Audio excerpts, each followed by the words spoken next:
fall.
Chat. Hello, everybody.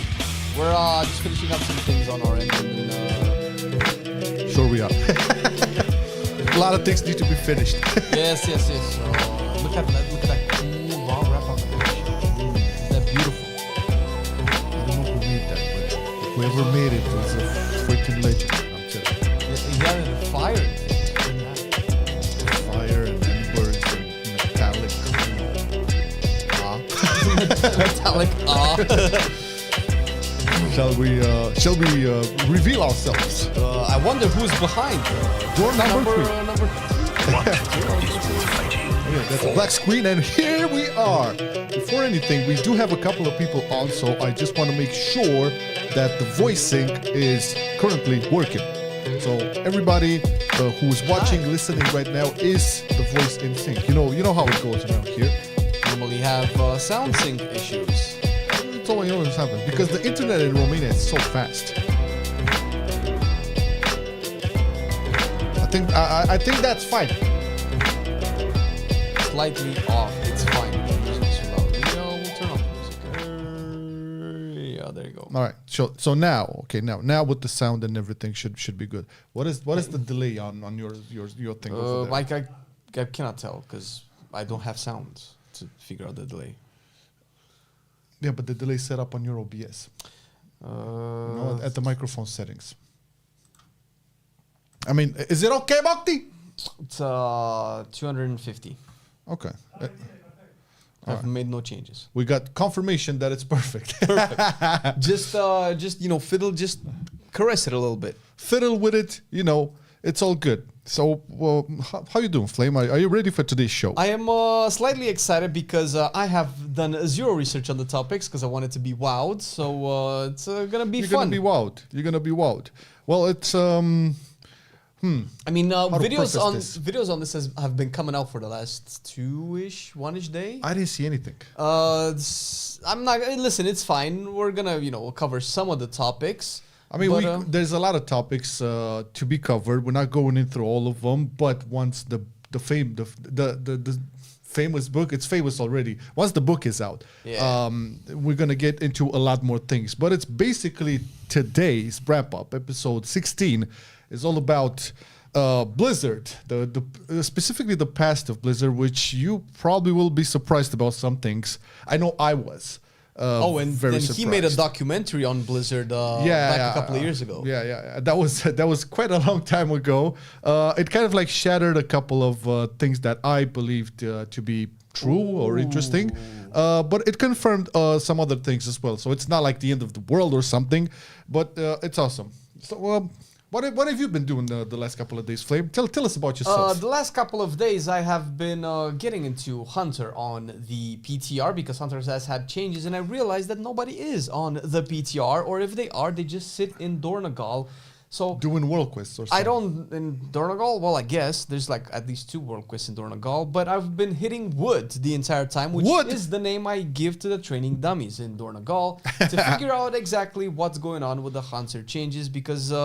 Funnily enough, it's nice that the Dark Ranger, the shittiest hero talent, it should be good now. Now it's maybe one of the better ones, because it is actually fulfilling the fantasy that, you know, we've seen at BlizzCon when they announced, it's like, hey guys. Yeah, when you heard Dark Ranger, you were like, oh, finally we get to play that fantasy. And yeah, I mean, we were more Dark Rangers when they let hunters have Wailing Arrow as an ability after getting the legendary bow from Sylvanas back in Shadowlands. Yes. More so than the actual Dark Ranger hero talent. So it's looking good. It's looking good. I'm trying not to think of the Mage nerfs because why would I? Why would I engage with that? How about you? I don't believe those nerfs are like for real. Like that won't happen. Because it's stupid. It's crazy. It doesn't make any sense. I don't know. The moment I saw it, I was like, come on, man, this cannot be real. Why would they? I went on stream today with chat, and we went over the logs because there was no real reason for them to nerf Mage unless something happened. And it just so happened to be 24 or 48 hours after the Warcraft logs released those rankings. Oh my god, Fire Mage S tier. And if you look at those, not to mention that the entire Fire Mage community on Discord were like, okay, that's not real. Those are not real Fire Mage numbers. Or Fire Mage rankings, that is. And what's funny is that those logs are mythic logs, where Fire Mage is S tier. Fire Mage is S tier on only one fight, which is Rashanan, which is probably because of the ads, and every other fight is just above average, plus Fire Mage is not even logged in the last couple of bosses. So I don't know how it is S tier when it's not even doing half the raid already. But just after that, we've just seen the nerfs. Yeah. Didn't Whisper mention on our Discord that the logs for Mythic right now are pretty like skewed up? And they're also really scuffed. I mean, if you have like 5 Fire Mages and 4 of them do really well because they're like probably the best mages in the world, then you're probably going to get really good logs. Not to mention that this was similar to how Fury got nerfed, by the way, because if you recall at the beginning of the season, Fury Warrior was destroying and it was getting nerfs every week. And all Fury Warriors were complaining. And that's because it was just padding on ads. That was where the numbers were coming from for Fury, because single target Fury was very mediocre. I know, but I always made this argument. This raid favors specs that can do 3 target damage, 3 plus target damage. There's a lot of the fights that you have only 2 pure single target fights. Rest of it includes some sort of ads or whatever. And Fury tends to do that. But that's fine. But that's not real. That's okay. Fury. That's not real Fury performance, because if you looked at the bosses where there weren't any ads, Fury was fairly low. The 2 bosses. Yeah, but even if you still need boss damage, those ads, like if you don't have the Fury damage, those ads still die really quick. They just won't die as fast from one class.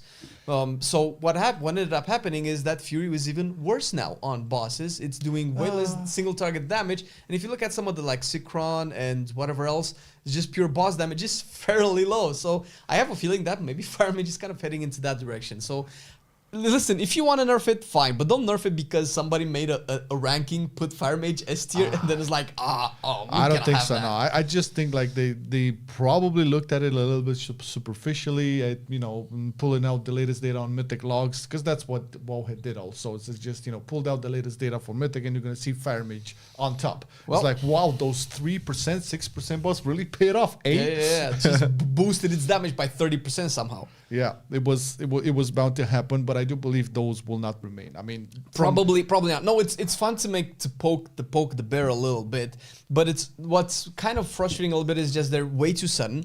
Fire Mage hasn't even had a whole week of actual putting numbers out in content in both Mythic Plus and Raid, and we're already getting nerfed. So it feels like feels like they know something that we don't. It feels like they're playing a game that we're not playing. So I'm just like confused. Like, where are these coming from? Well, whatever. Let's get back to the topic at hand. Yes. All right. So what's all the hubbub? What's all the hubbub? What's the word I'm looking for here? The spicy subjects we're gonna touch on today are basically from a book that is coming out on the 8th of October. It's from Jason Schreier. Now, if you don't know who Jason Schreier is, he's basically one of my favorite gaming journalists. Like, I think one of the most connected. He broke a lot of stories prior to them happening. I don't know. He has a lot of access to a lot of people, and for some reason, a lot of people tell him stuff. Confide in him. Yeah, it's been surprising over the years. So he does quite a great job, with the gaming journalism stuff. And he wrote, I think, 2 books prior to this. I think there's Blood, Sweat, and Pixels one, and there was another one I cannot remember. So he's not a stranger to writing books. Sure. He takes his time, does his research, does his interviews.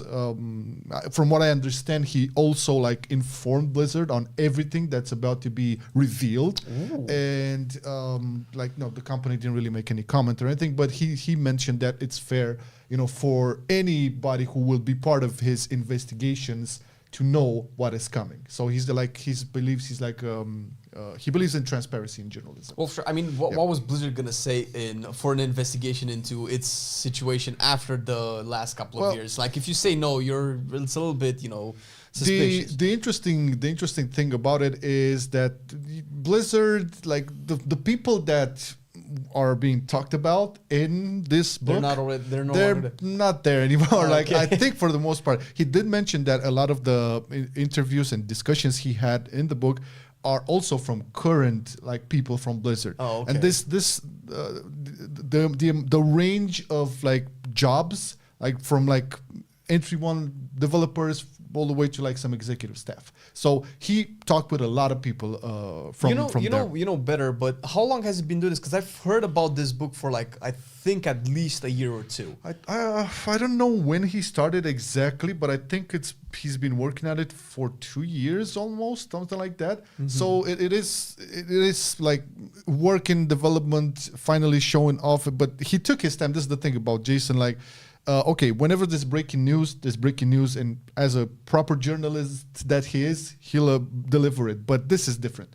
This is something first of all, he is also a big fan of former Blizzard, right? He fell in love with Diablo. He fell in love with Warcraft. He talked about when he was in college, he played Vanilla, I believe, or Burning Crusade all night long. And so he was a fan, and he still is, and has a couple of interesting details about the future of Blizzard, not here, but in the book.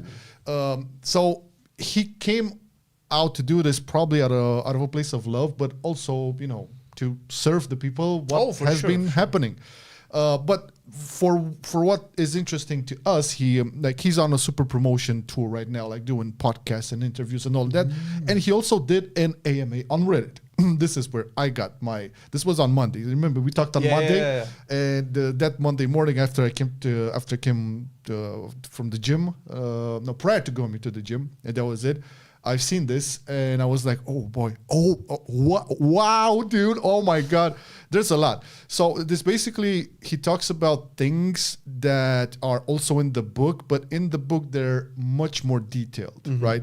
So the book contains things like canceled projects, a lot of tension between super, how can I put it, popular people from Blizzard.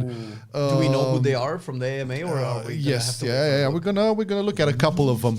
It's an interesting journey, I would say. Even from this AMA, I got into a roller coaster ride onto what was happening, and again, I was a little bit shocked on stuff. I know recently Polygon did a interpretation of a segment from within the book. So basically, they took a segment from within the book and kind of made a preview out of it with their own words, talking about how it actually was to develop Titan and how that game broke basically the team. And it broke it also Titan's failure basically had Bobby Kotick say, "Okay, I'm coming in, boys." That was the moment when he was like, okay, now you fucked up. Now it's time for me to bring in my own boys. So there's a lot of details. Now, for those of you who don't know, Titan was the project that they worked on for almost 8 years. It was supposed to be WoW's killer. It was a new IP, MMO. You would play super casual daily jobs by day, and by night you would become a superhero and fight and do dungeons and stuff. It was an interesting idea, but it really went nowhere. Out of Titan came Overwatch.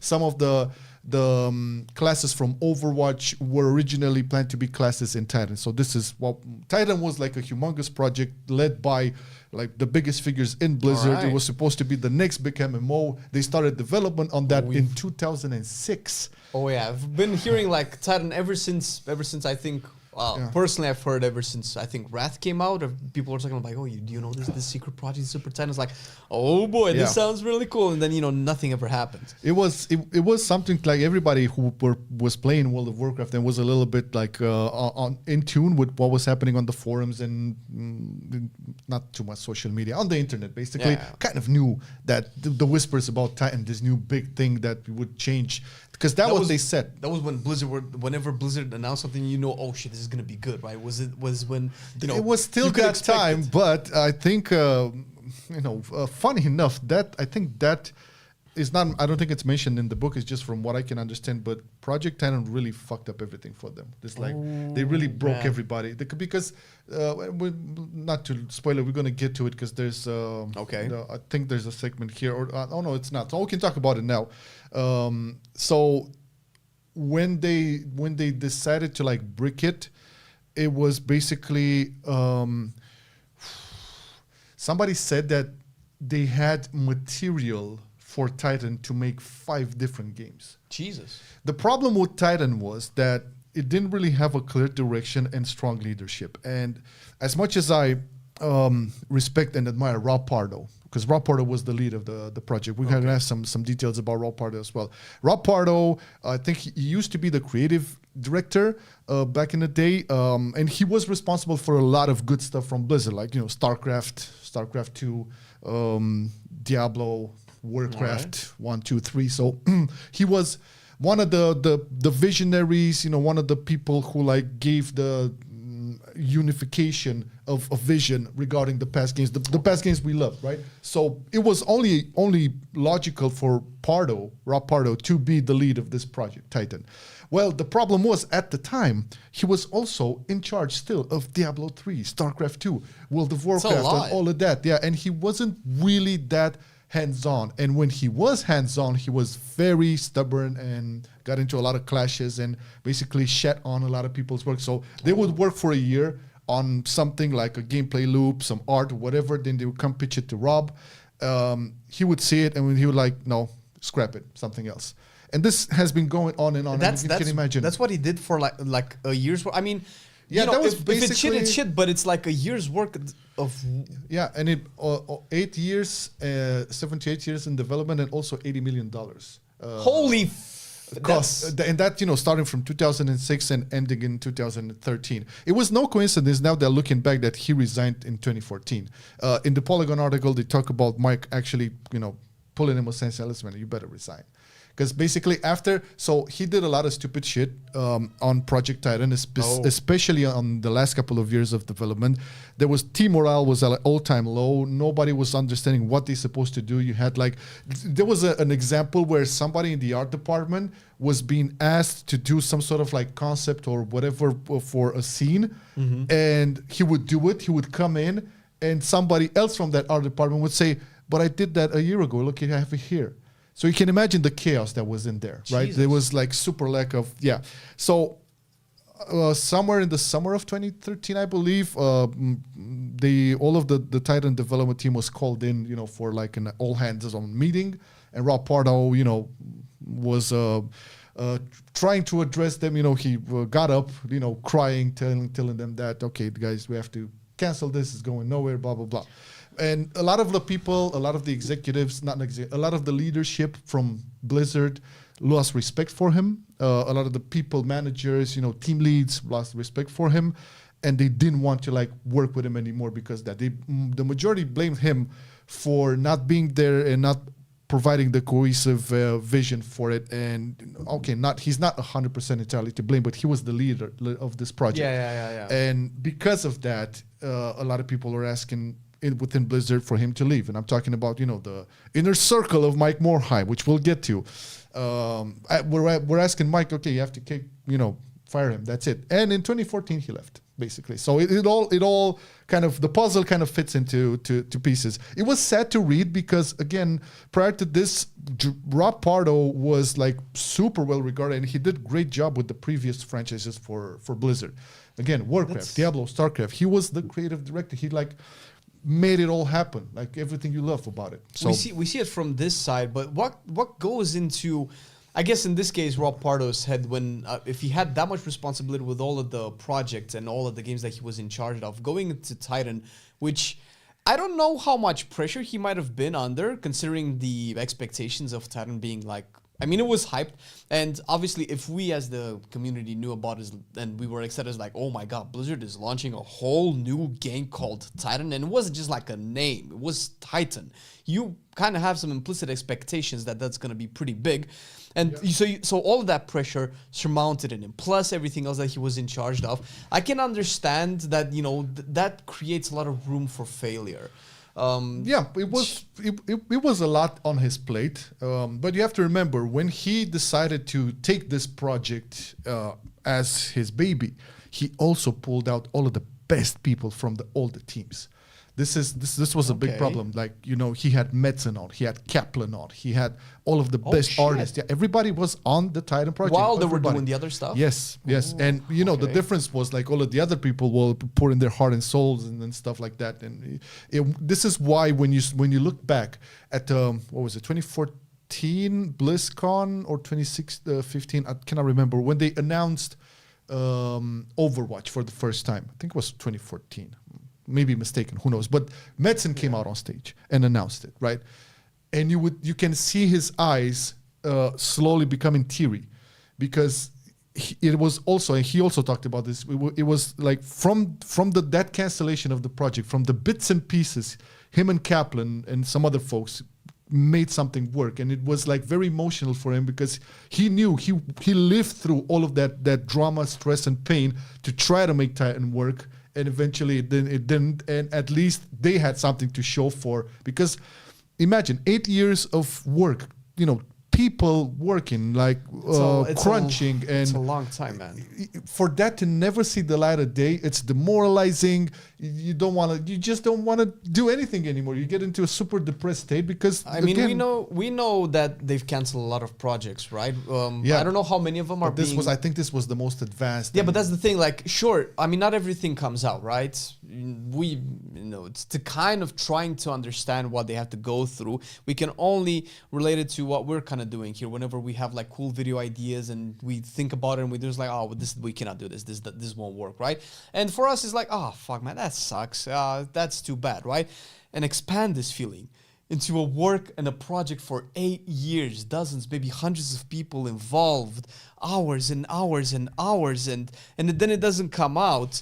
And to their credit, Overwatch, when it was announced, and even at launch, it was a banger game, man. It was a hit. It was a certified hit.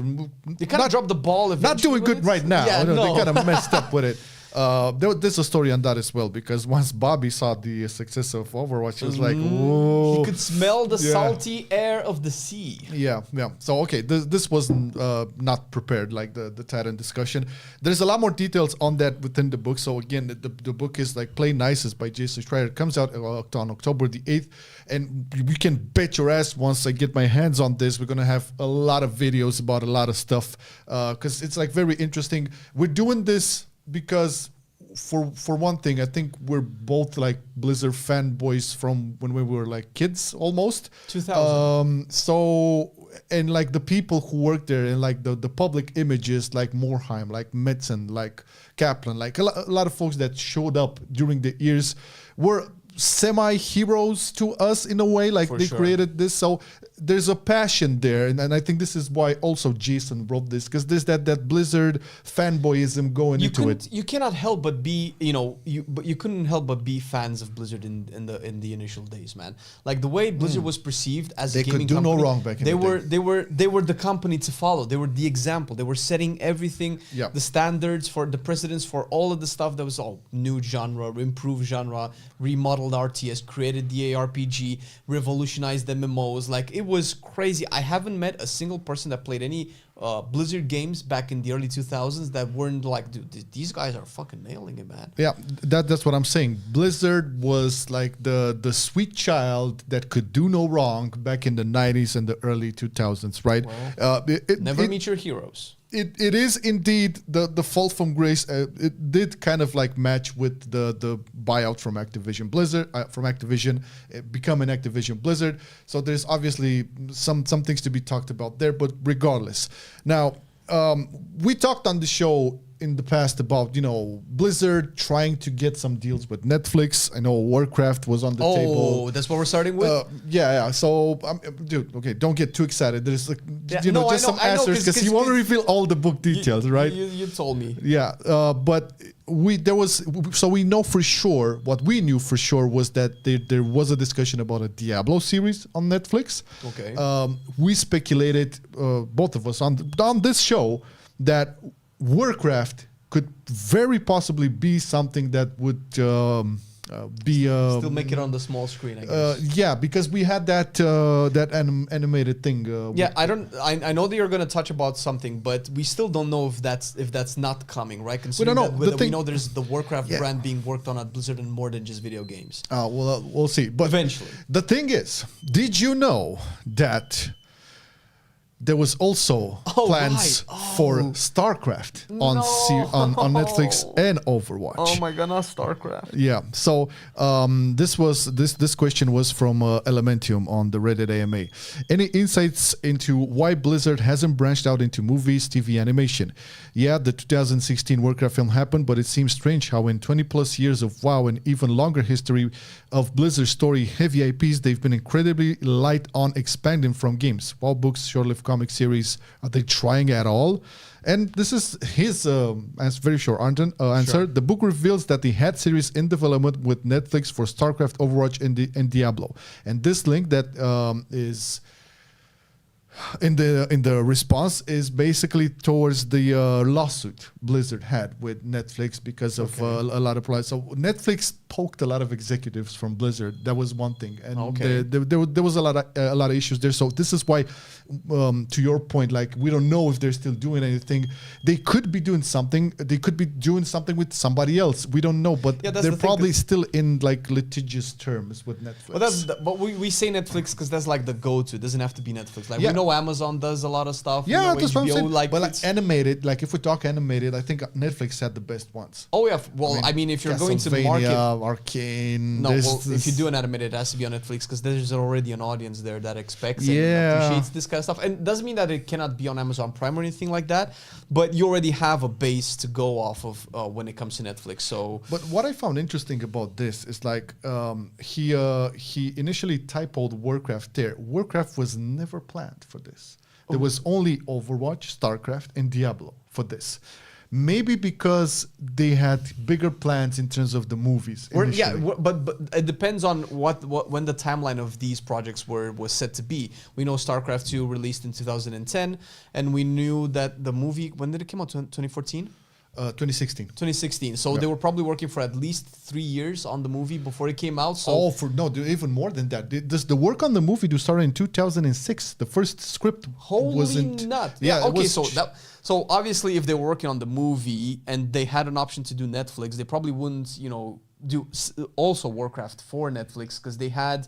With all of the IPs. And to be fair, I can mostly speak about StarCraft because I'm a big StarCraft fan, almost as big as I am Warcraft.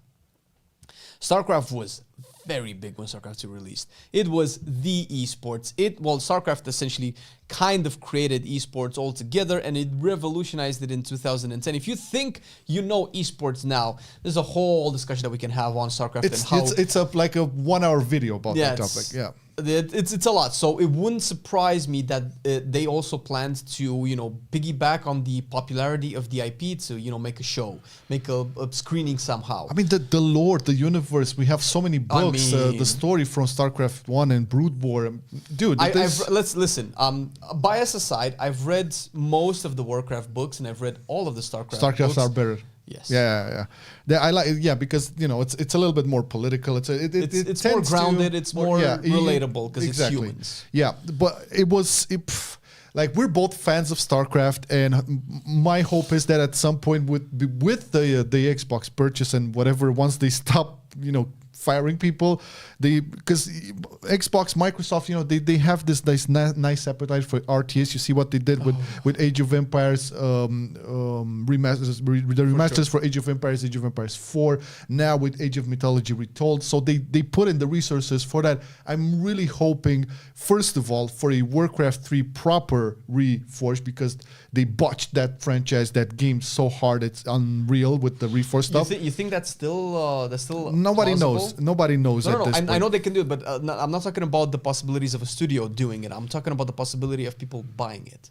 I don't think so. At this point, I do not believe it's a discussion of whether people would buy it or not. It's a discussion of saving this goddamn game, this masterpiece, this jewel, because you basically shed on it. You need to repair what you've done. I do agree. This is something they need to think about, restoring the image of this game, because Warcraft 3, for a lot of people, myself included, was the gateway through the Warcraft franchise, universe, lore, whatever. And it was I think it was like the first proper RTS game where you had heroes and quests and stories, and it had the best mix of RPG/RTS into it, right? So you cannot, this game at its time was a masterpiece. It's an icon. You have to repair the damage you did. This is what I'm saying. I mean, obviously I agree, and I would spend all of my money, but I've also been in the Warcraft community for the last 5-6 years, Warcraft 3 community, and the reforged damages that it did to the community are massive. So much so that pretty much the community rebranded their own clients. And to be fair, the updates that the patches that they've done in the last couple of years, is it 2 years? Is it more than a year yet? When they've made the first patch for Warcraft 3 in over like 10 years or something, updating, and they keep doing, tunings and balance changes, which is crazy to think that they've went silent for like almost a decade for Warcraft 3, and then they started to actually update all of this because they realized maybe that was their intent. Oh, hello, microphone. You need to have a goal. They basically realized that the community is actually in love with the IP, but I feel like pretty much most the people that love Warcraft 3 kind of don't really engage with the reforged version. They just play. No. It's shit. Like I still try it once in a couple of blue moons, and I still cannot. I still play on the old models. I cannot stand that version. I don't know. It's. Plus, let's not get into it because they lied about a lot of the stuff for it. But just to wrap this part of the AMA on, Overwatch, StarCraft, and Diablo, all three had plans on having animated series on Netflix. I don't know about Overwatch and StarCraft anymore, but Diablo is picking big steam. Diablo is actually a phoenix resurfacing from the ashes. The new expansion is coming out in 2 days, and I don't know if I will survive. So it's actually doing really well. I wouldn't be surprised. And like we can, shill on Diablo, but the cinematics that the game has, the direction, the writing, the voice acting, always used to game has its problems. Yeah, game mechanics, gameplay loop had a lot of problems. Sure, but I'm talking about now. Yeah, the art of it, even as when always. the game was shit. I don't think I've heard people criticizing the campaign, the story, and most importantly the cinematics, which is kind of what matters and what would probably pull people into a Netflix series of Diablo or a movie of Diablo. And the fact that they went dark and doubled it and then doubled it again, and you're looking at the cinematics and like, holy shit, are my kids watching this? They should not be watching this. Yeah, I don't think that would be on Netflix though. Yeah. I think that it would be dark, but I don't think it would be that gory, because Diablo 4 was outright disgusting at some point. which we love it because that was Diablo all the time. You have to paint it that way. Yeah, exactly. All right, let's move along and talk about the big one here. Oh no. All right, so Warcraft 4. Now, was Warcraft 4 in development? Was it something that the team wanted? I cannot read it. Yeah, well, let's see, because the question is from X Sapari, and is, do you know if there will ever be Warcraft 4? Warcraft 4. Was it ever planned and scrapped or something? Now, this is a big answer, okay? So let's focus here. Okay. So Jason responds. So, okay, StarCraft 2 did pretty well, but it didn't meet the company's lofty expectations, and each entry in the trilogy did worse than the last. Production director Tim Morton led a plan to release new content packs in the form of Nova covered ops, which I thought ruled. Yeah, they were awesome. Yeah. Sure, yeah. But that didn't sell gangbusters either. Then StarCraft 2 went free to play and again did well, but not Overwatch or Hearthstone well. Morton and his team tried for years to kick off a new RTS, making all sorts of pitches and prototypes from Warcraft 4 to even wildly a Call of Duty RTS pitch. He was desperate, but there was no appetite among Blizzard's executive team for a new RTS game. They held out hope that if Warcraft 3 Reforged was a massive success, it might help open the doors for a Warcraft 4. So the guy placed his bet. So Tim Morton really wanted a new RTS to be made, right? Yeah. And again, at the point of discussion here, when this was happening, Tim Morton had under its belt all of the people that are developing now, Stormgate and so on and so forth. So all the good people that worked at StarCraft and Warcraft 3 and all of that. So this was then all the people were there. He wanted to do a new RTS. The execs didn't want Warcraft 4. They pitched Warcraft 4. As desperate as he was, he even pitched a Call of Duty RTS, right? But once the discussion about the Reforged, the remaster of Warcraft 3 came along, he was like, okay, if this banks heavily, and by all expectations, it should have banked super hard, they would then have the green light to make a Warcraft 4. So continuing here, they held out hope that if Warcraft 3 Reforged was a massive success, it might help open the doors for a Warcraft 4. But Reforged turned out to be a debacle, the company's first bad game and a blemish in Blizzard's history. So in 2020, Morton and some of his team left to form Frost Giant. And recently released Stormgate. This is Jason also underlines what I was saying. Maybe under Xbox, there's room for a small team to work on an RTS and release it on Game Pass or something, but these days, who knows? And he mentioned that, he says this because, once again, he also knows that Microsoft and the Xbox folk have an appetite for RTS. Yeah. They believe there's a lot of people there who believe in the genre, and this could potentially happen. But Warcraft 4 was on the table, and Tim Morton was desperate to try to put it out. He just wanted a brand new RTS. And when I read this, man, I was like, man, we were close to having a Warcraft 4. I'm still down for Warcraft 4. I still believe, because it wouldn't be the classical RTS. It would be probably much more heavily put into the RPG, much more than Warcraft 3 into the RPG elements. You think? Yeah, I think so. Yeah, it wouldn't be like classic RTS because not like classic, but it can never be classic. Not classic RTS RPG even, not classic Warcraft 3. I think it would be a lot more heavy into that. Now, sure, when you look at the Frost Giant team and what they did with Stormgate, obviously they focused a lot on the mechanics, the combat, the competitive side, right?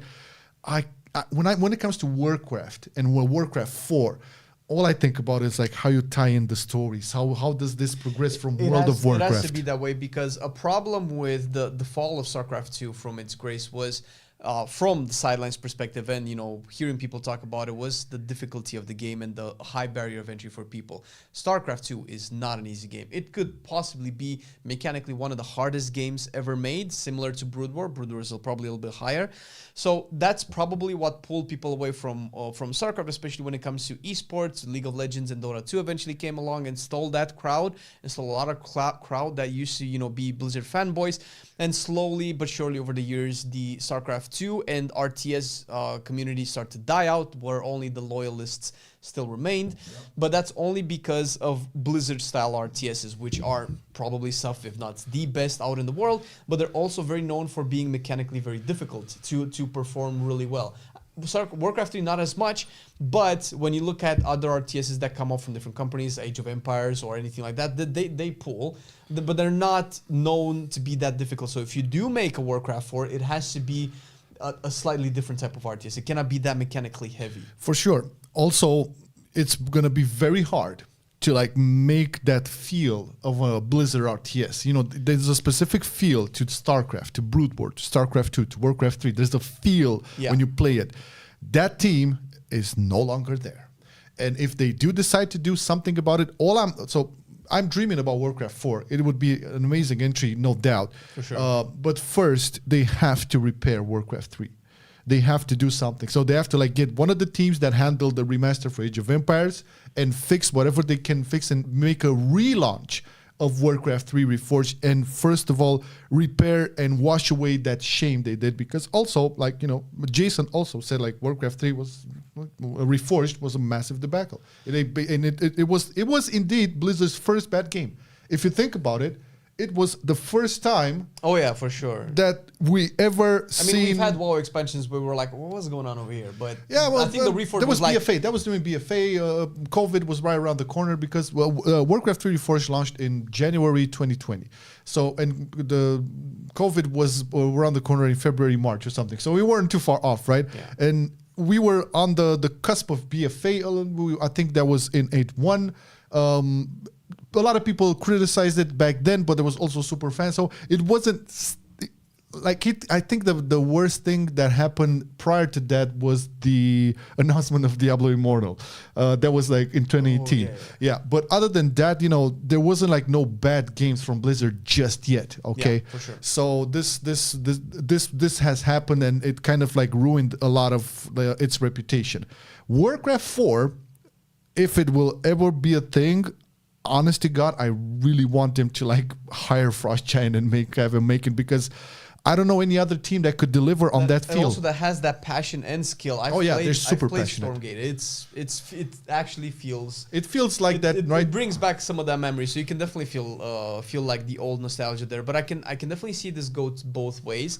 Although I'm hesitant on one of them. One way they could just say, okay, just scrap it, just go Warcraft 4, let's bring the fans back. But I feel like that's more of an Activision move, more so than an actual Blizzard move. I think the Blizzard / Microsoft, okay, let's make people feel like they matter. They'll probably do the remaster first. I don't want to call it Reforged anymore, and then see how that performs. They might still go back to okay, let's try to remake it again and see if this pulls back the people. And you know, we've just Age of Mythology just released with Age of Mythology Retold is doing great. It's not doing fucking Call of Duty every year numbers great, but for a genre that is no longer popular and it's quite niche, it's doing good. Age of Empires 4 did great. Age of Empires 1 and 2 remastered did also great for its niches, right? So there is some appetite there. This is why I'm hopeful for it. But yeah, I think it makes much more sense to like have, you know, Warcraft 3 repaired first and then talk about a Warcraft 4. Because Warcraft 4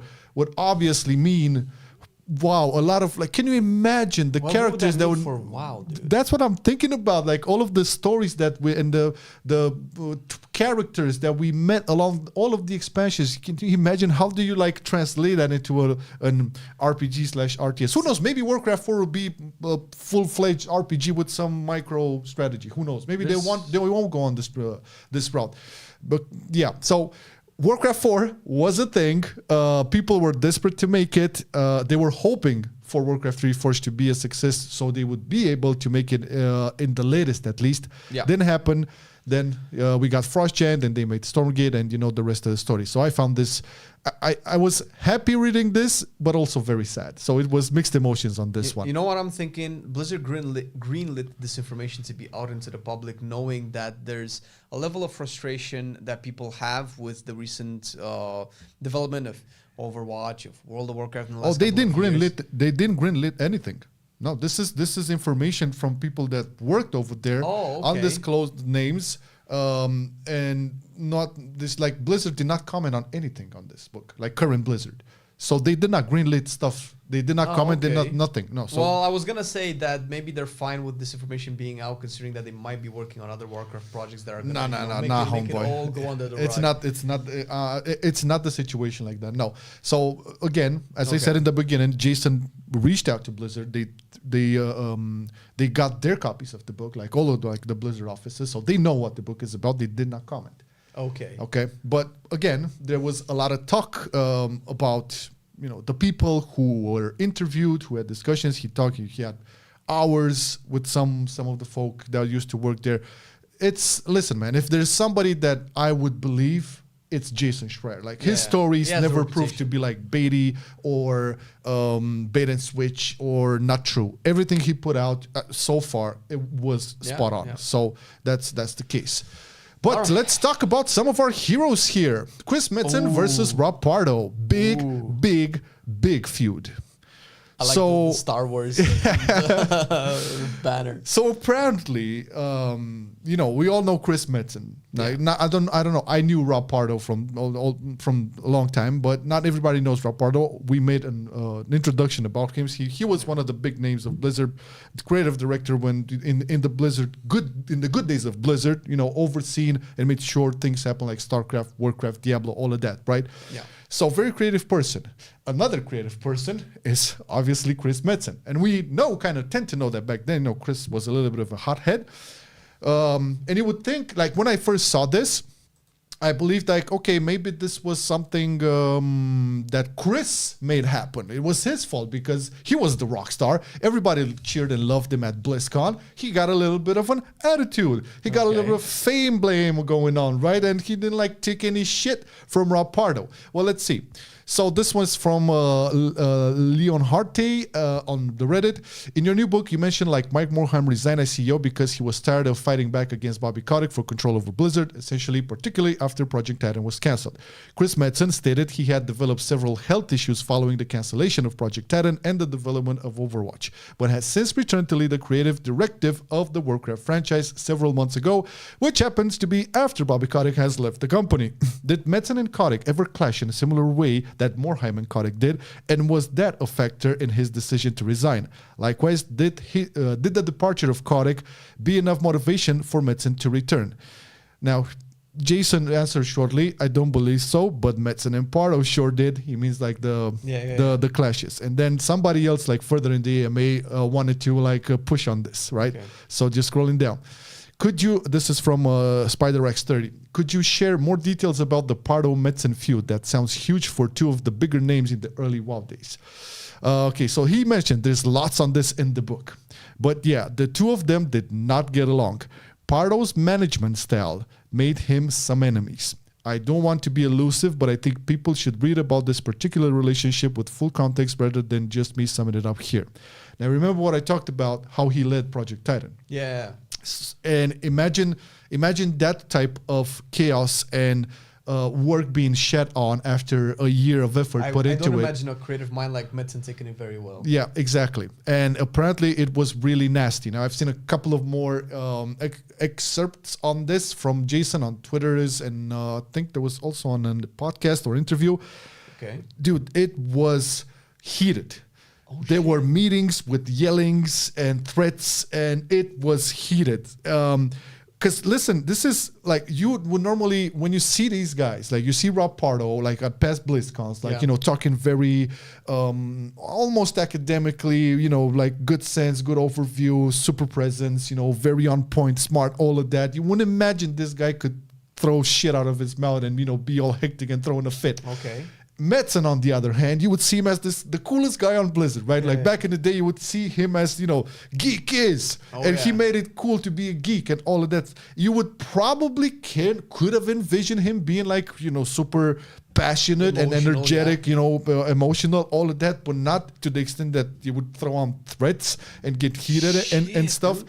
So apparently there was a lot of feud, even like from the early ons of World of Warcraft and so on, because again, Rob Pardo was creative director and he kind of had the last say on everything that was, story, characters, arcs, even concept art and stuff like that.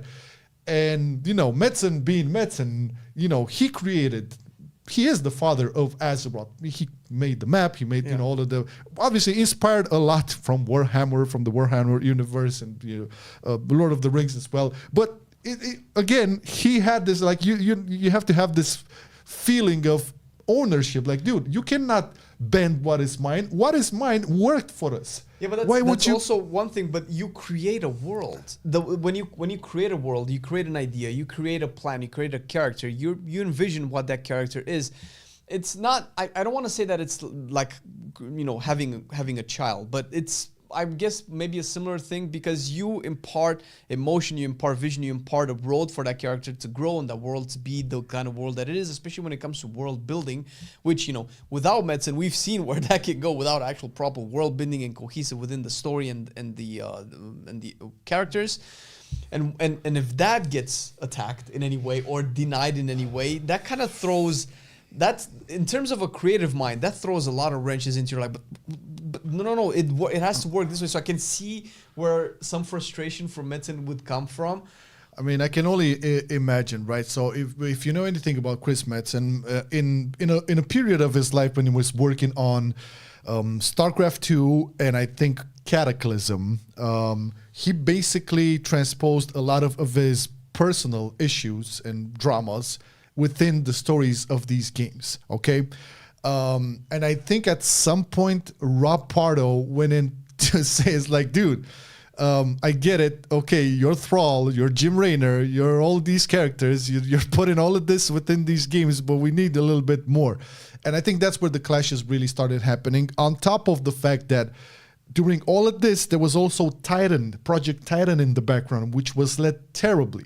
And again, this example. So imagine Chris Metzen, let's say, was working on a story arc for a particular character in the Titan project.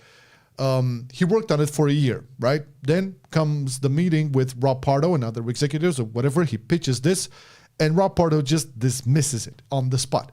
Now imagine being Chris Metzen and having already this confirmation and validation from all of your other projects being cut down like this. I mean, for sure something had, and I think Metzen was still an executive. I think he was vice president of story and franchise or something back then, somewhere along those lines.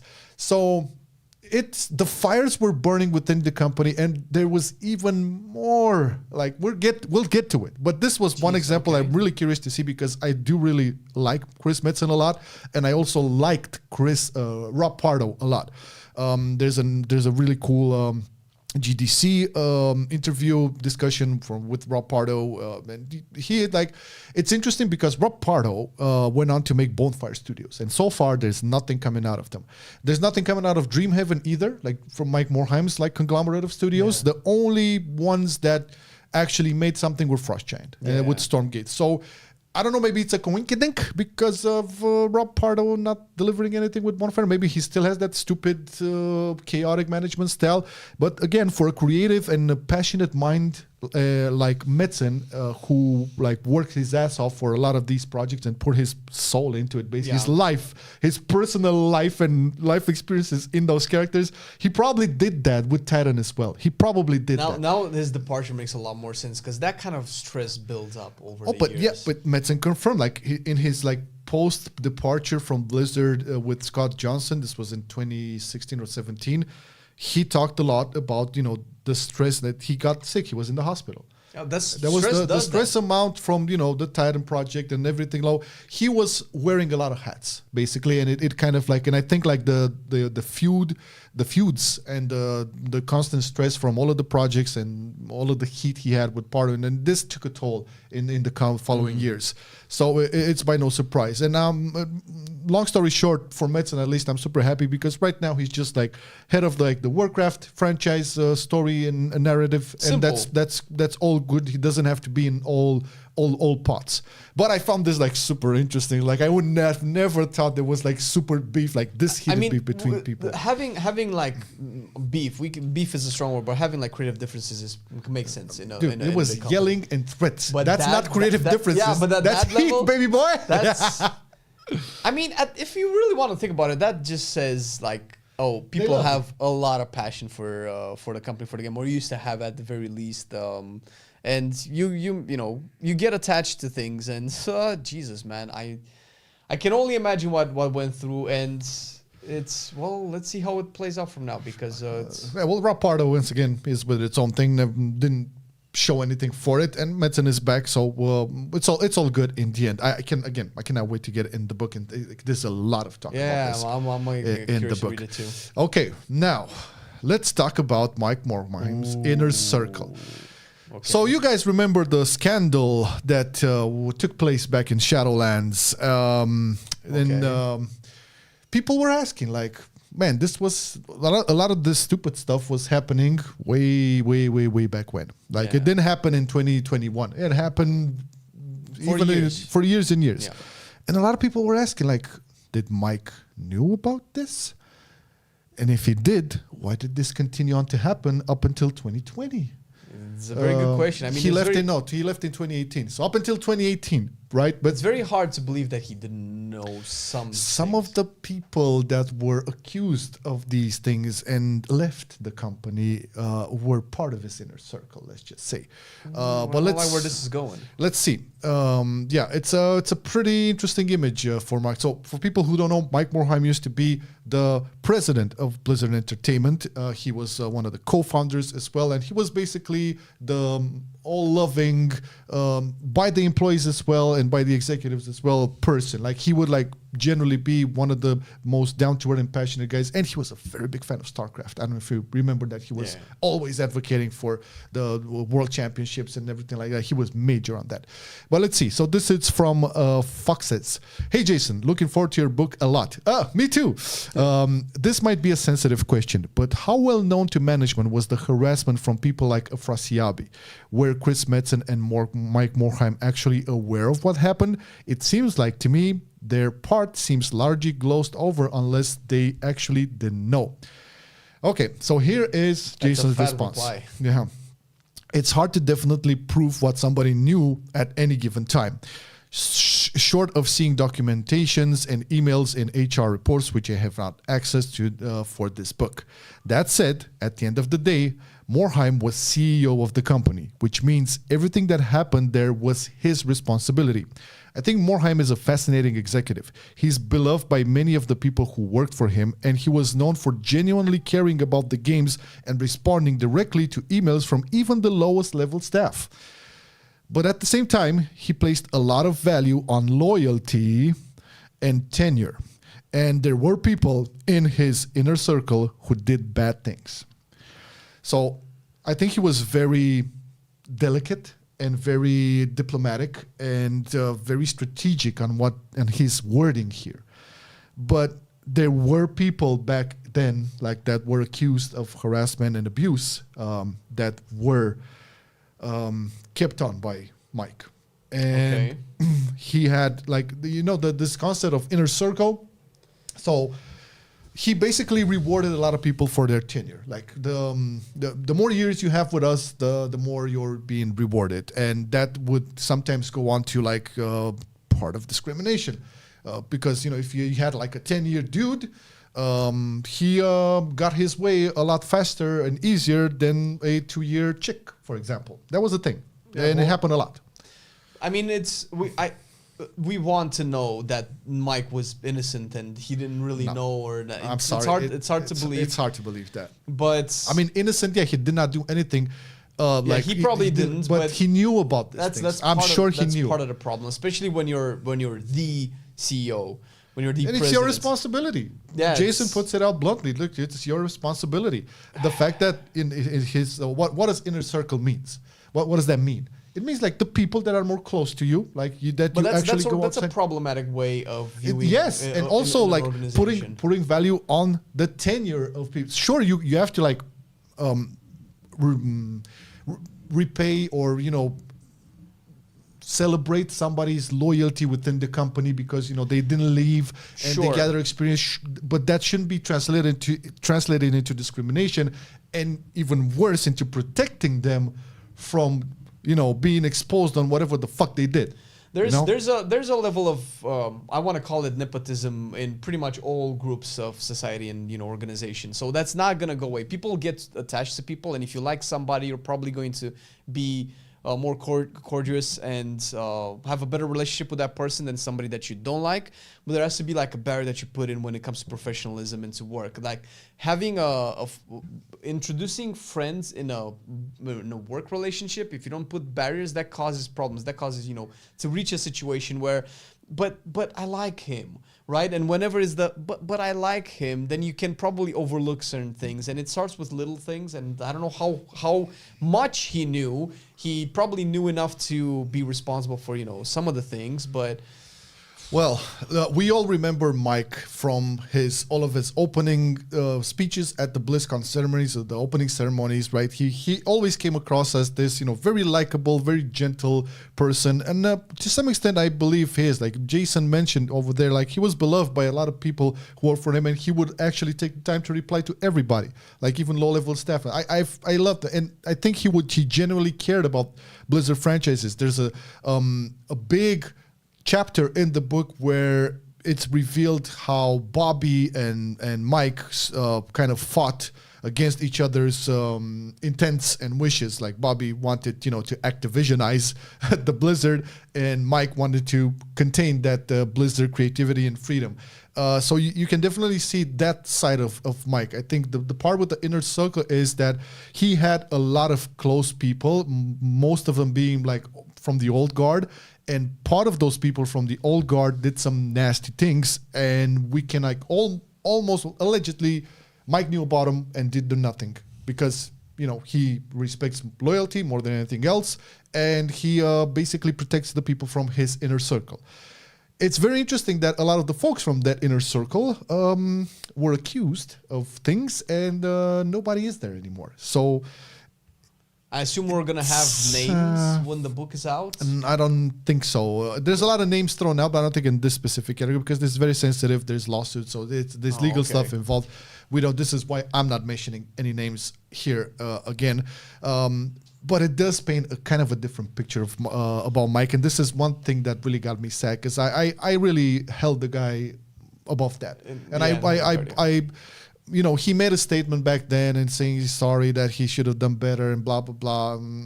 Dude, you protected some of these people. That's no excuse. I'm sorry. It's over. I mean, I used to like to think that he tried to work really hard to stop the problems, and the level of effect that he had was probably limited, and he probably had enough and left. That's kind of what I liked to think at the time. But it's weird if it's like almost the other way around. One thing that has been confirmed is that he tried to save Blizzard from Bobby, and then this is why he resigned. He couldn't take Bobby anymore. But on the other hand, we knew that Bobby did way nastier stuff than probably we don't. Some of the stuff that we've heard that were public about Bobby that are crazy compared to what the threatening. It's we cannot say much on Twitch, YouTube, but if Bobby and Morhaime were at odds with each other, I mean, if you're gonna pick us, I don't know. Yeah, I didn't want to take that chapter, the feud between Bobby and Mike, because and the whole reason why Mike left eventually. I didn't want to take it in this show because that will probably a super detailed. There's not much to take because we don't really know much without. But there's that is public, so it has been talked about quite extensively in podcasts and stuff. So it's already known, but there's a lot more detail, obviously, right? So yeah, now. I don't know how many people are aware of how Blizzard is paying their employees. But it's kind of like, at least among our circles, it's kind of known that they pay shit. It's like one of the... For quite a while. And for LA, which is like one of the most expensive places in the world, they pay shit. I remember stories of people coming into the Blizzard campus with their Uber cars, like doing their job at Blizzard, and after... finishing the work hours, they would jump in their Uber and start doing Uber to try to make ends meet because it wasn't enough. So they were like infamously known during the Activision days. No, this is the interesting part. So let's see what's up with the low salaries. So this is from a user with a lot of numbers and letters. Numbers and letters.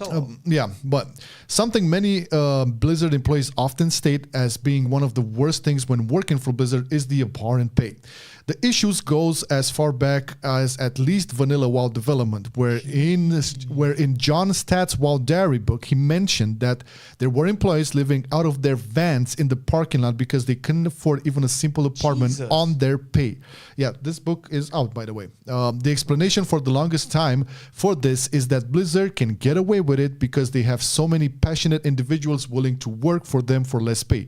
Given all this, my question is twofold. One, where did this low pay issue originate? Has it been there since its inception, or did it develop at some point? Two, do you think this pay discrepancy is starting to affect the quality of employee Blizzard has access to when hiring in the modern day? Very good questions.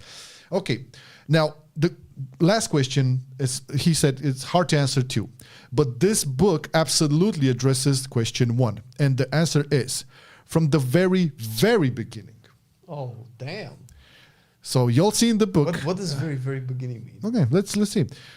You'll see in the book that pay disparity and arguments over bonuses were themes from the very early days and helped lead to all sorts of departures over the years, including most notably the creation of ArenaNet in 2000, ArenaNet who made on to make Guild Wars, and Carbine in 2005, which went on to make WildStar. Jesus. Okay. Yes. So, dude, 2000. That's so. So this, when I read this, and there's a lot more, like a lot more details on this, and this like the book absolutely addresses it. So from the very get go, that was. I think that was probably when Blizzard started to really explode. Yeah, there was like for me there was a shock. Like, okay, I could have understood that this happened, like, you know, since Activision took over, and that's what I thought. But no, this is like from the very like, how can you like quantify this from the very, very beginning? So people went in there to work for Blizzard because they were so passionate about all of what they're doing, all the franchises, that they would not even care that they would live out in a van. That's it. That's in Just That's book. I mean, dude, like the pay they would get, and you know, again, if they were living somewhere else in the world, sure, that wouldn't be the problem. But it's LA, dude. It's so expensive. It's ridiculously expensive. It is. That's been like that for a while. But how expensive? Like, how was it back in the early 2000s? I don't know, but it was still expensive, and the payments that were issued by Blizzard, you know, for salaries and so on, were not covering. Like, well, either way, if you have to live in a van, it doesn't really matter how expensive it is. It's just more expensive than you can afford. But can you imagine? So you're basically creating a game that is making history, like World of Warcraft. It's breaking ground. Well, they didn't know at the time. I mean, they didn't know what was going to be that big. Yeah, sure. But they knew 2 years after, my friend, and they still gave the shit payment, right? This is what I'm saying. The mentality started to probably, after the success, I would imagine, of StarCraft, maybe just as Diablo 2 was coming out, early 2000s. It's probably, this will be answered within the book. This is why I cannot wait to get this man. This book. That sucks. But this was shattering for me as well, because I never thought, okay, man, 2000, man, are you serious? Like, now I can see why Blizzard North left. Like, this is probably one of the reasons as well. Like, Diablo was super successful, and that was created by Blizzard North, right? Like, by the former Condor Games. And it was like massive. And seeing this, like, they left in 2003, I believe, and they were working on their version of Diablo 3 back then. Dude, this is ridiculous. I mean, it's no surprise a lot of like talented people have been at some point. I mean, I'm not saying make them, you know, swim in money. Okay, that's fine. Not necessarily, but to not be able to have ends meet for some of the most talented. That's different, yeah. It's totally. It baffled me. It's like, dude, these people created history with their work within these games, and they're working off of, and they're living in a van. Are you kidding me? People like Morhaime have an effect over this. Yeah, that's a good question. I don't know. Maybe it's answered in the book, but he was the CEO even then.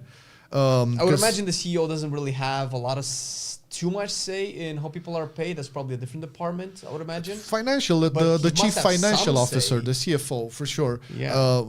He definitely, again, from the very, very beginning, Blizzard was not like public. In the very, very beginning, there were small teams. So these decisions kind of like stemmed on from the OGs.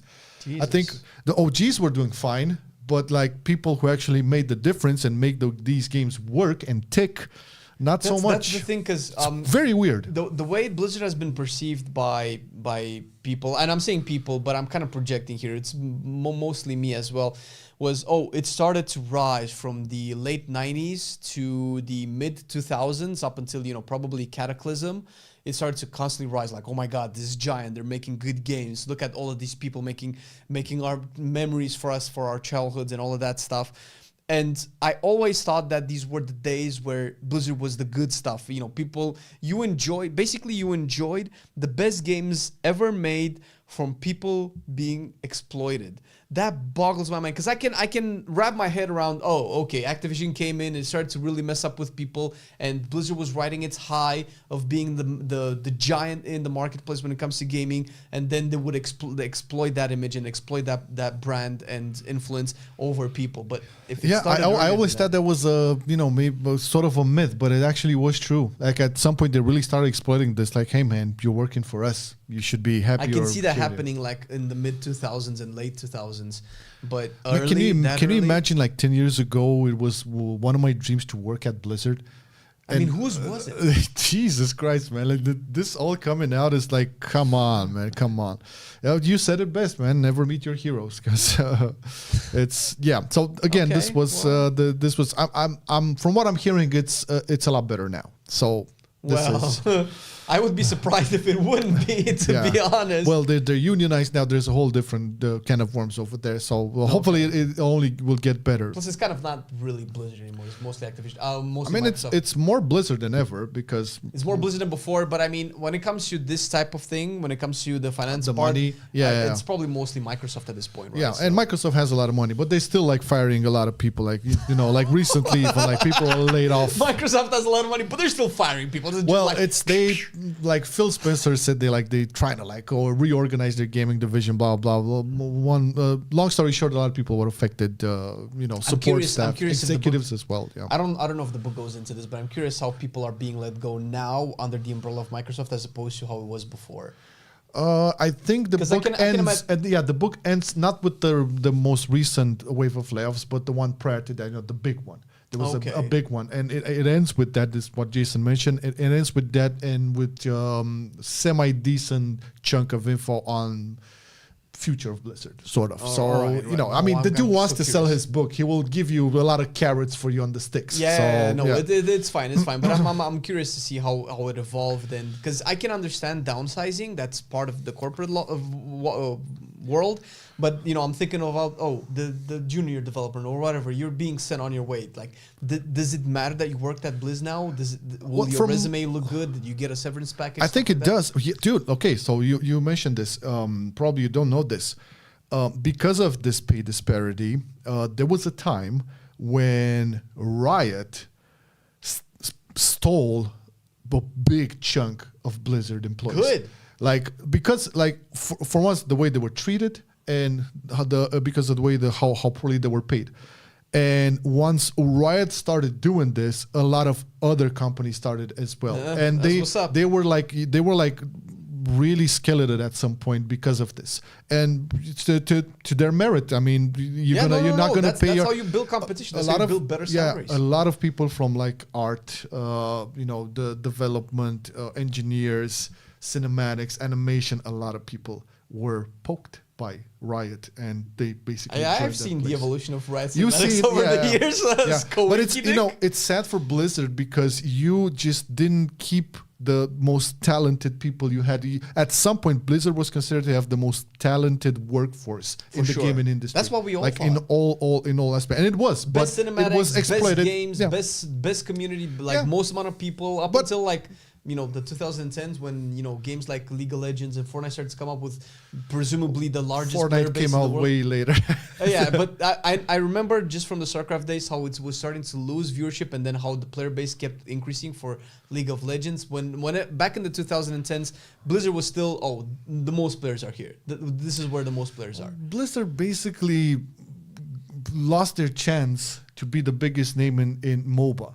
Yeah, they let Dota slip out of their hands, and there's also covered in the book. I would imagine that's because they were very salty. They were very pissed. Shot they were, because it was their fault. They had the potential to create a second genre of gaming. They created an RPG. They could have created. They slept on it. Yeah, and Valve was like, fucking Gabe Newell was like, yeah, fuck that. Yeah, that's how you take advantage. That's how you repay good people. Exactly. All right. There's more. Now, I forgot about this one. Was like, come on, this needs to happen. This needs to happen. So, in development, at some point, there's a lot of stories on canceled projects. Yeah. In the book, one of them is a God of War style game with Thrall as the main protagonist. Now, obviously I had to go into Photoshop and make a Thrall of War. I really wanted to make this a Lord of War because... Yeah, but that's so niche. I don't know if a lot of people would have connected with that. Yeah, exactly. But guys, I don't know how many of you played or even seen at least the most recent God of War titles. Fucking masterpieces of games, hands down. I cannot recommend them enough. They're on PC also. Like if you don't have PlayStation, you can play them on PC. It's all good, and they are ported very good.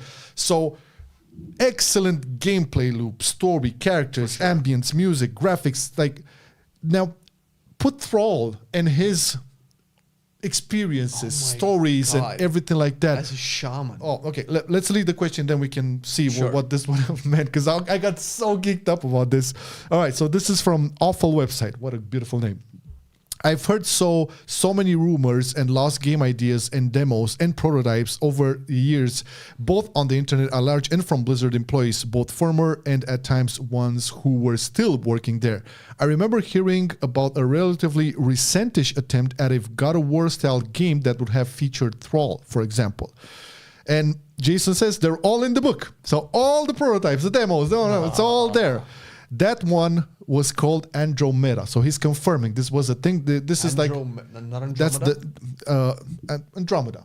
It's the code name. Like Titan, it was a code name. Project Titan code name. Was the code name. What was it? Phoenix was for the name for Finir. Was the code name for Diablo 4. So yeah. So that one was called Andromeda, and it was canceled when Alex Afrasiabi was fired in 2020. Dude, this game was in development like 3 years ago. Oh, that's. Can you imagine? This was fresh off the books, and I'm sure that hideous piece of human being was in charge of it. This is so okay. I have so many questions. If this was in development up until 3 years ago, who was 4 years up until 4 years ago? Of course, Metzen voiced Thrall in so DFA. So he was. When did Metzen leave? 27. He left, but he came in always to record Thrall voices. His voice. Yeah, I know. DFA, He came over the years. Yeah. So okay, let's carry on. So, it was canceled when Alex Afrasiabi was fired in 2020. The book also talks a bit about Avalon, a game that would have been Minecraft in the Warcraft universe. Not going to talk about that, okay? But it's fine. They want mass appeal on everything. But let's focus a bit on the fact that in development there was a game that was God of War style up until 2020, and it featured Thrall in it. Jesus Christ. This is something that, like you remember we were talking about the RPG, the Warcraft RPG they should make, and they're probably working on something. We talked about this for so many years. The RPG element was missing from WoW, yeah. Yeah, this was it. So a pure single player story-driven game from Warcraft. What's interesting, Flame? Look at the camera. Probably very, very much tied to Thrall's lack of appearance in WoW ever since Warlords of Draenor. I don't know how... It definitely, if Metzen worked at it, I don't know how much he had access in the creative department, but it would have probably covered the story of Thrall ever since the end of his... I would imagine end of his duel with Garrosh, and then what he's been doing over the years. Because if we go back into BFA, we know that we find him with his whole family in Negron, right? Oh my God, you're right, dude. He wasn't all there. All of that time probably was the story for this game. Get the fuck up. Why else would they take it? Was he?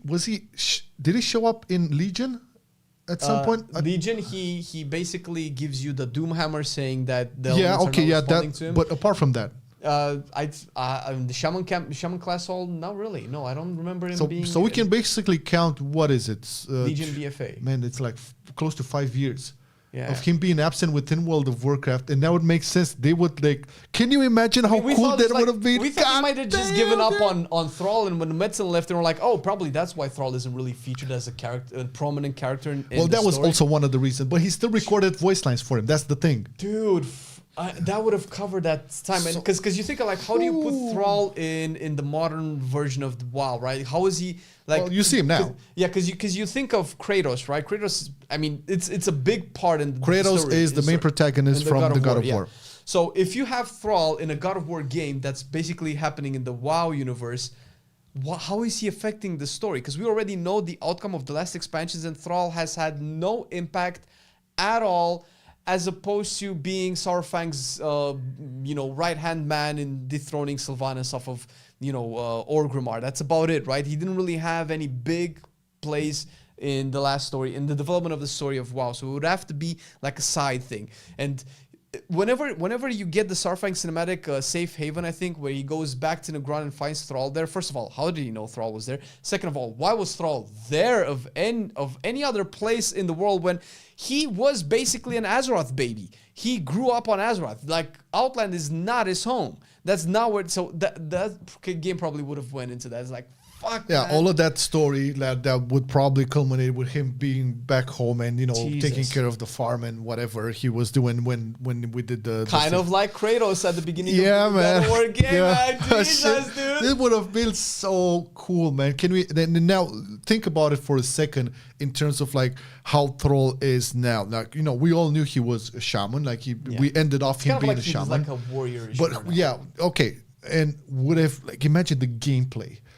Being half shaman, half warrior, all of that happening in the Warcraft universe, God of War style, third party, like third view camera over the shoulder. I'm thinking, oh my God, I want this. I'm thinking it would have happened after Legion, whenever he said the elements are not responding anymore, and part of the game was him being back in touch with the elements anymore. Can you imagine? But then Shadowland starts and he just gets a random axe. Oh, well, at that point, it's kind of like over. But again, because like Afrasiabi was like fired in 2020, so obviously that project like died with him. And it kind of makes sense because after that you kind of started seeing Thrall more and more, and he was slowly put back into the game. But there's still a big ass time period where we don't really know exactly what happened. I still have hopes for something like this because if this was in development, the book will probably detail even how many years this was being worked on. I'm sure of it. But if they scrap it 100%, they're like, okay, you have to think of the world that we live in today in 2024.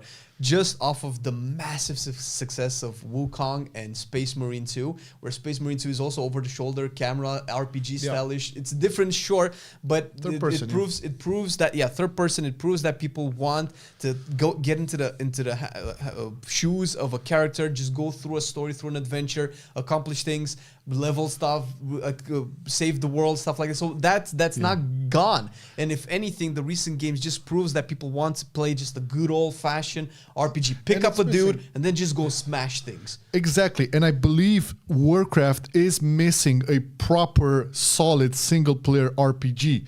And what better way to like have its protagonist be available than with Thrall? Now, obviously, Thrall now has different things to do. It can be anything, but it has to be a Warcraft. The game has to happen somehow. It's missing, and there's a lot of like, if they look at, okay, you guys want to make money, well, apparently, there's money to be made. Like with Wukong, hopefully, it doesn't Marine. take them 7 years to make it now, but Jesus. No, but again, I got so geeked up about a possible single-player Warcraft RPG in the style of God of War. I mean, that's a huge win, and I can only imagine what the possibilities would be. They could go for an Unreal Engine 5 or whatever, or they could like cook up their own in-house engine and make something really spectacular. Sure, they have done this before.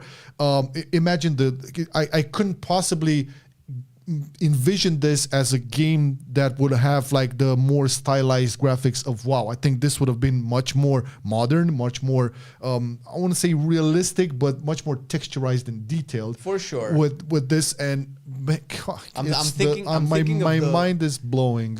It's oh fuck. The possibilities are endless with the World Soul Saga, because the World Soul Saga is I don't know where to start. It's such a fat piece of story that has so much room to expand in all sorts of stories that cannot be just told in WoW. It's a big project. You think so? You're hoping? Is this Scope Flame? This is Scope Flame. Think about it this way. Think about BFA, even Legion. Think about Legion. Think about BFA. Think about. I'm thinking about them. Okay, think about Dragonflight.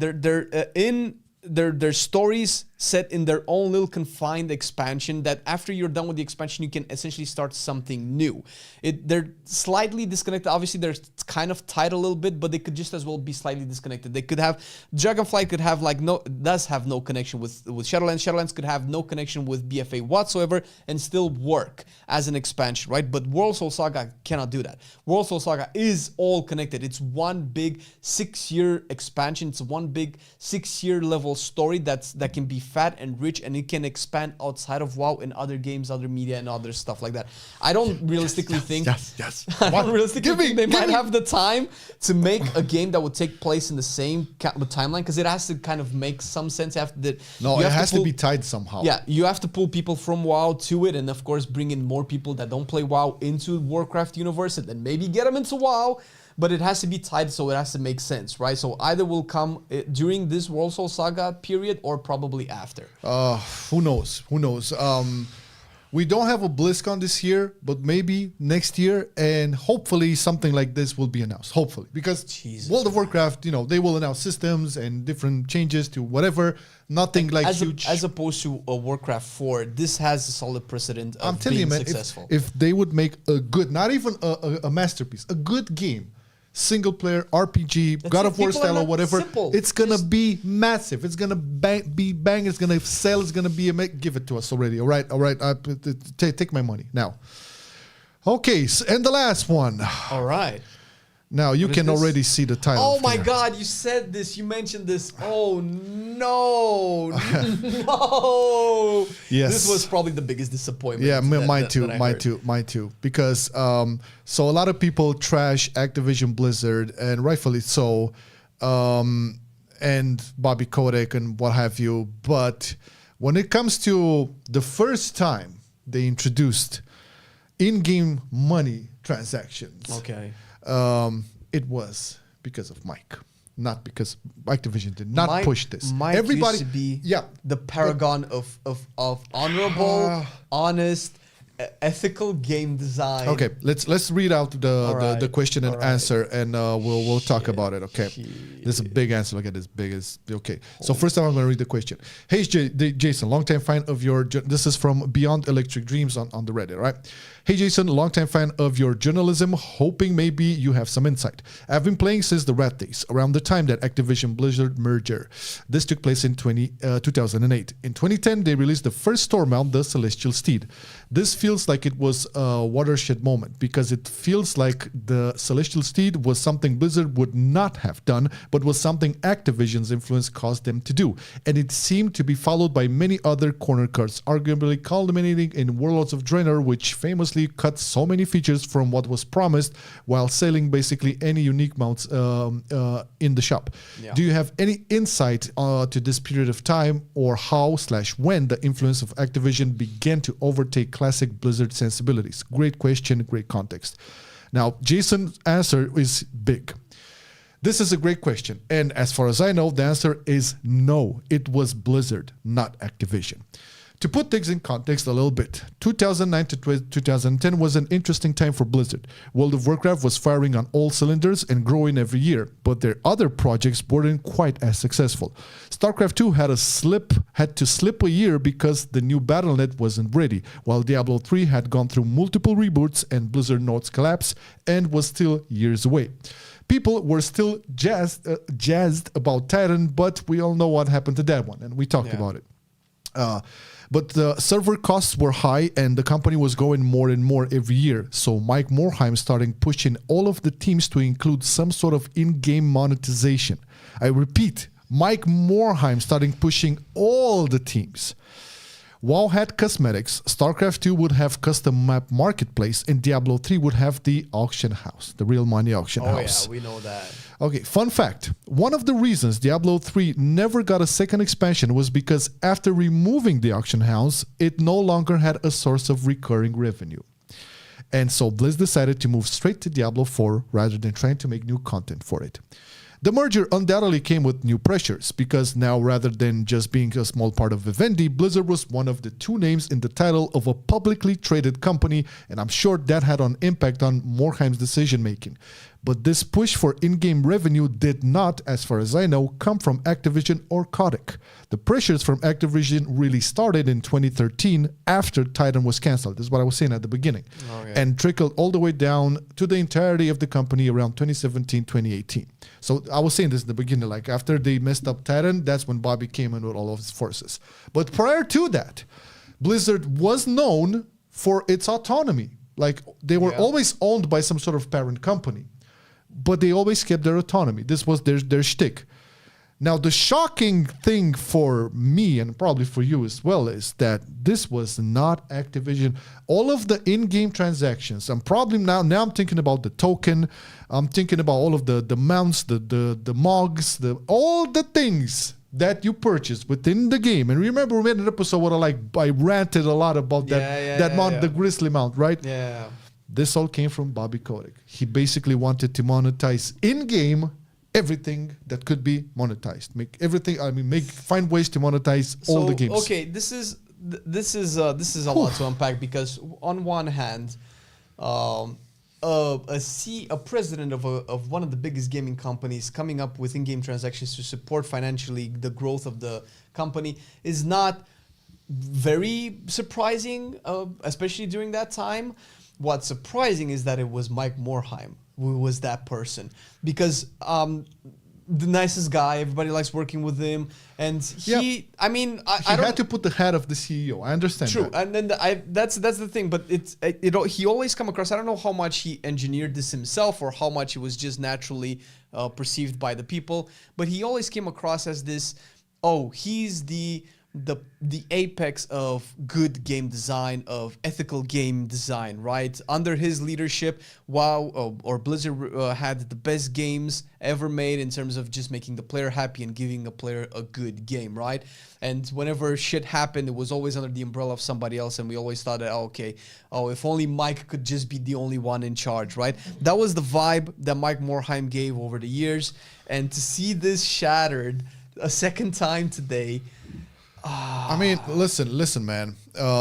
We have to take the context as well. It's very important, because when they first introduced that Celestial Steed mount, which did a lot more than the Prophet, the whole StarCraft 2, Wings of Liberty, right? So when that was introduced in that time, that was 2009, 2010, that period of time. So StarCraft was still not released yet. Yeah. There was and this is a good point to be made and taken into context here. It was only World of Warcraft who was doing the heavy lifting. All of the other franchises did not do as well. And I think Mike saw how much of a cash cow World of Warcraft is with the recurring subscriptions at the time. There's we need to get more out of this until all of the other projects release. Diablo 3 was due to set in 2012. We know how that went. StarCraft the following year, they still had to make that dough, especially because now, and I think I'm pretty sure this was influenced by the fact that they were a publicly traded company, Activision Blizzard. But the request did not come from anybody from there. Maybe it was just the pressure Morhaime felt inside. But to be fair, he already had a cash cow and he wanted more from it. That to me was very disappointing. I understand CEO, I understand corporate, I understand capitalism, everything like that. It's all fine. But you put that in there and you know how it's looking today with everything that is purchasable. We now have hindsight to go for it. I don't remember how microtransactions were viewed at the time directly. You got to read the forums for Forum Archives. Oh man, it was a riot. Jesus, okay. It was it felt like microtransactions garnered a lot more hate over the years as they were more. They were not as prevalent back then. Yeah. And this is why, even the person who asked the question was this was not very Blizzard-like. It was more Activision. And Blizzard was, doing the great game. You pay for the expansion and the monthly subscription, and that's it. Enjoy the content. Everything that we do is in this content. We don't ask you for more money apart from this, right? And this was the whole debacle. It's okay, I'm paying for this base game. I'm paying for this expansion every 2 years, and I'm also paying a monthly subscription. Why are you putting me a store here with a mount that I could possibly have it as content within my game? That was the discussion back then, and I can still have this argument right now. Sure, it's still the argument that we can have. Why do you place that there and then didn't put any mount? They super awesome Celestial Steed mount, everybody wanted that shit, right? And it got further and from there bigger and more greedier with all of the cosmetics. And we know how it is today. Yeah. But that was very shocking to me. Mike Morhaime was the person to push this. And once again, I'm not saying that he did this 100% because he was a greedy person. Yeah, He would not probably like Scrooge came in into like, oh, let's yeah, build I mean, them. just a small benefit of the doubt. He was probably feeling the pressure of generating more because we don't know everything that was going on, and you can never know what goes on through the mind of a person, especially in charge with a lot of responsibilities. Obviously, I mean, it could have been anything, man. Like, but it just turned out to be microtransactions. Well, that's and after that precedent, you couldn't. I don't know. After you saw how much money that made, there's no going back. Even if you don't want it anymore, how do you argue that to your investors, to everybody's like, we don't want to do this. Wait a minute, you don't want to. Can you imagine Bobby hearing this? Is like, listen, man, it sold okay, but we're not happy with it. Are you kidding me? I need more yachts. Are you telling me a digital horse that does more than an actual release of a full game, and you don't want to put more digital horses in the game to sell for basically every horse was basically like a new game release. So you cannot really argue for them not to do that anymore. Exactly. It was bound to happen. It happened. Here we are. But yeah, this is it. So a lot of spicy stuff, and this is the like book is not even out yet. Yeah, this is like a small pinch of salt out of everything that is being covered within the book. Now, obviously, we're much more interested in what is being talked about Warcraft and World of Warcraft and stuff like that. But it's interesting in all other aspects as well. The stuff like with Morhaime. We're obviously fans of the company and pretty much all of its games. Yeah, exactly. But there were class buffs and stuff. But sorry, man, this was so good. This is the last bubble being bursted, I think. The giant undressed, right? We finally know that nothing is pristine. Picture that. The giant getting undressed. The Blizzard, like you can see it naked, and it's not pleasant because who wants to see that? Yeah, I know. Okay, do we have comments? We do have a couple of, I don't know how much time we'll have today because we went on quite a bit. But we do want to say thank you for all the support that you guys have given us. Thank you, Rack Warrior, for the tier 1. Rack Warrior! 4 months. Appreciate it so much. And Storm Rage for 6 months as well. Thank you for Storm Rage. Appreciate it. I think that's pretty much everybody on Twitch for now. This has been a little bit of a different episode when it comes to the kind of content that we cover. But hopefully this is the kind of stuff that we kind of want to do, be a little bit more varied with the topics that we cover. Obviously, they still have to be, in relation to Warcraft and Blizzard in general. Well, it has direct impact on Warcraft, if you ask me. Like, a lot of it has. Yeah, I mean, everything. You can say that everything essentially has it. Exactly, yeah. So... but yeah, hopefully you guys enjoyed the chat. Where obviously, once the book comes out, more juicy stuff is going to come on. And probably, like I said, I did see some videos out on some of this stuff. And I'm curious to see how the whole scene will evolve once the book is out. Once the whole it's coming out on October 8th. Like I tried to pre-order it. It's very weird with Amazon US. I hope I can get it because I really want to get into it. Yeah. All right. So I think that's pretty much it. If you guys have any questions, anything that you want to cover that you might have missed, I mean, pretty much most of this is going to be in clips and videos on both of the channels that we have. But if you have any questions, now's the time because we're about to wrap it up. Oh, so no comments? Not so far, I don't think. No. Okay. It's interesting. Nobody had any thoughts on this, or do we have like the questions were coming in as we were unpacking the subject, so we kind of answered them naturally through the discussion. Oh, okay. All right. Well, it was very, very spicy indeed, and I'm happy that people like Jason Schreier exist and do these kinds of things because it's so interesting. This is still a hope for actual journalism. It took a proper while. Journalism. I mean, you probably wanted to know about these things years ago. But it's good that it still comes up because it sets a precedent. It sets not necessarily, watch out, but even Blizzard can, after the issues that it had years ago, even Blizzard is not safe, and there's no secrets, right? There are no secrets, and it's not like Blizzard is the only company that went through the shit that it went through years ago, right? We know Riot did the same thing. We know a lot of other companies did, so it's not necessarily new, unfortunately. But also when it comes to the inner relations of the people, like how it affects. Dude, look at what Ubisoft Warcraft is happening right now, and there's multiple examples. To be fair, at least from the WoW perspective, Blizzard has been steering the ship in the right way in a lot of aspects of it. So when playing BFA, when playing Shadowlands, you felt. Yeah, there was some there was weird disconnects. You felt it in the game. To give credit where credit is due, it is impressive that Blizzard is where it is now. After everything it went through, and it's looking like a better and better company every year. Yeah. I mean, let's hope Microsoft doesn't close it. What are you talking about? Shit, Jinx. No. All right, Marcelian, we need a new song. Man, I tell you, a new song is in the works for like 2 years now. So, but it's like the lyrics are done. The theme is done. Lyrics are done. I just need to find and make the proper beat for it. And I've tried up until now like 10 different beats. It just doesn't fit the mold as I want it to. Right? It has to be like, it has to make you bob your head, but also make you do this. And that's all I'm gonna say. Okay, I don't know anything about it, by the way. Yeah, he doesn't know. It's going to be a surprise for him as well.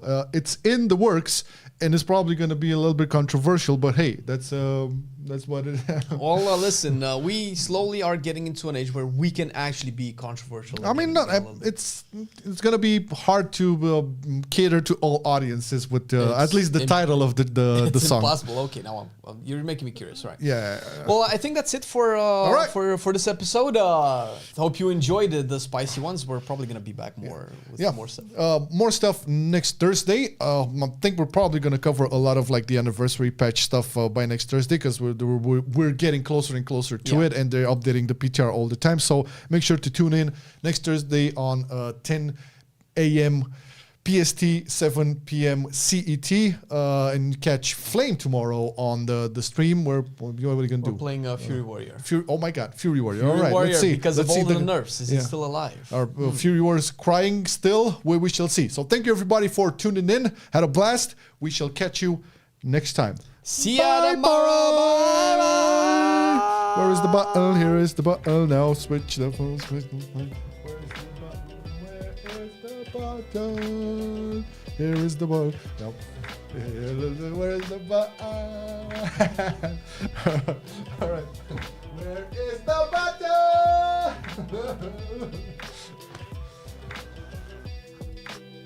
I was gonna scratch my nuts, man. Let me scratch my nuts. Bye, everybody. Bye.